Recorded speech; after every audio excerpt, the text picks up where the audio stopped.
This is Josh McLemore, and he is no longer alive because of a lack of mental health infrastructure and a failure of our criminal justice system. After a wellness check, he was taken by an ambulance to the hospital in the middle of a psychotic break. After repeatedly acting irrationally, he was laying on the floor. When someone touched him on the shoulder and told him he had to get up, he turned around and grabbed that person's hair. The police showed up and charged him with criminal mischief. Among the other things he did was take a bite out of the inside of the police car, for which they also charged him.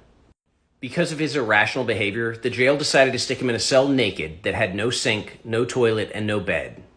He then decompensated and declined rapidly over the next 18 days, getting to the point where he was so weak he could not pick up a bottle of Gatorade nor stand up. And their response was to lift him up and strap him to a chair, then push him to the shower before returning him promptly to the same cell. After 18 days of this, it was finally decided that he needed medical care and was taken to the hospital, but it was too late. He died 2 days later of major organ failure. And the depravity of watching over the course of 18 days as someone sits naked in their own filth, slowly dying, is incredible.